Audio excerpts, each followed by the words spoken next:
नमस्कार दोस्तों, हमारे YouTube चैनल पावरफुल हिंदुस्तानों पर आपका स्वागत है। जिसने चैनल को अभी तक सब्सक्राइब नहीं किया है, पहले चैनल को सब्सक्राइब करें और बेल आइकन को दबाएं ताकि आने वाले वीडियो की नोटिफिकेशन आपको मिलती रहे।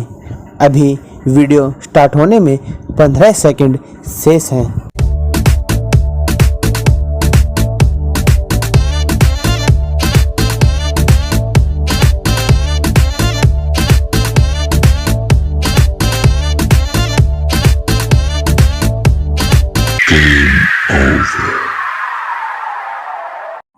Ready start.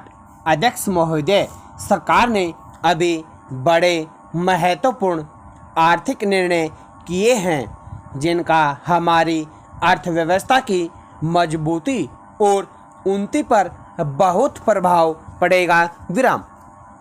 मुख्य निर्णय यह है कि रुपये का विनिमय मूल्य घट गया है। विराम। बाकी आर्थिक निर्णय जिनका मैं आगे चलकर जिक्र करूंगा, इसी मुख्य निर्णय के परिणाम हैं। विराम।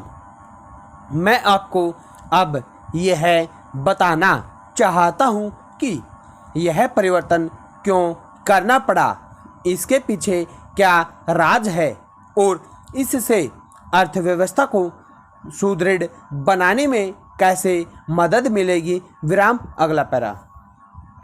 सबसे पहले मैं यह स्पष्ट कर देना चाहता हूं कि सरकार की दृष्टि में रुपये के विनिमय मूल्य में क्या अर्थ है। विराम। इसका सीधा मतलब यह होता है कि रिजर्व बैंक में जो विदेशी मुद्रा दी जाती है उसके बदले वह किस हिसाब से रुपया देता है और उससे जो विदेशी मुद्रा ली जाती है उसके लिए वह किस दर से रुपया लेता है। दूसरे शब्दों में विनिमय दर का अर्थ है कि देशी विनिमय की दर। विराम।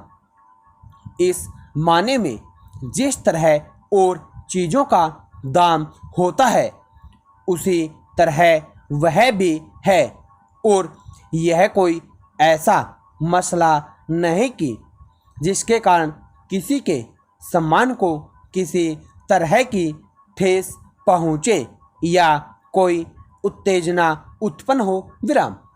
इस संबंध में मैं माननीय सदस्यों के सम्मुख स्पष्टीकरण प्रस्तुत करना चाहूँगा। विराम।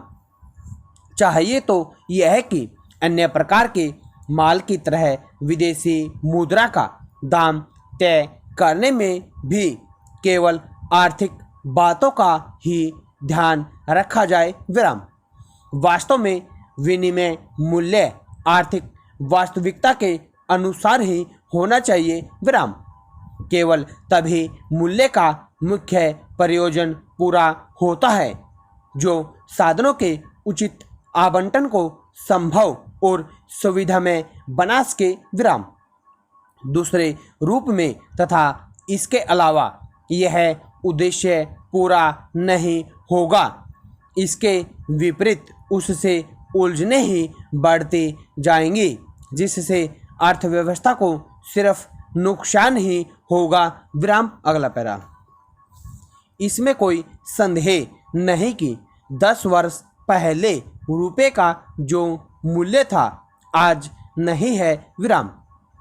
यह सर्वविदित है कि कई वर्षों से देश के अंदर प्रत्येक वस्तु के दाम बढ़ रहे हैं। विराम।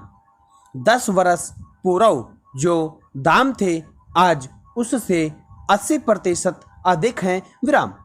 दूसरी ओर सन 1949 के बाद से रुपये के सरकारी विनिमय मूल्य में कोई फेरबदल नहीं हुआ है। विराम। सरकार ने जिन बड़े देशों के साथ हमारा व्यापार होता है वहाँ चीज़ों के दाम इतने नहीं बढ़ते हैं जितने कि भारत में इसका नतीजा यह होता है कि हमारा माल वहाँ की मंडियों में औरों के मुकाबले महंगा बैठता है, जिसके फलस्वरूप वहाँ का खरीदार निरुत्साहित हो जाता है। विराम। इसके साथ ही साथ हालत यह है कि हमारे लिए निर्यात बढ़ाने की और विदेशी मुद्रा अधिक से अधिक कमाने की आवश्यकता बराबर बनी रहती है। विराम। इस बात को ध्यान में रखते हुए विदेशी मंडियों में अपने माल को औरों के मुकाबले सस्ता करने के लिए हमने कई उपाय काम में लाए हैं। विराम। अगला पैरा। उदाहरण के लिए निर्यात को सहारा देने के लिए हमने कई प्रकार की सहायता दी है। विराम। हमने निर्यातकों को कच्चा माल तथा मशीनरी आयात करने का अधिकार दिया, उनको सीधी आर्थिक सहायता दी और हाल ही में कर ऋण पत्रों की भी सुविधा प्रदान की। विराम। परंतु इन उपायों का ज़्यादा असर नहीं हुआ क्योंकि हमारी कठिनाइयाँ ज़्यादा गहरी हैं। विराम। इसका मुख्य कारण यह है कि चीज़ों के दाम 5 वर्ष पहले जो थे, आज हम उनको फिर वापस नहीं ला सकते, बल्कि दाम और अधिक बढ़ते ही जा रहे हैं। विराम। स्टॉप।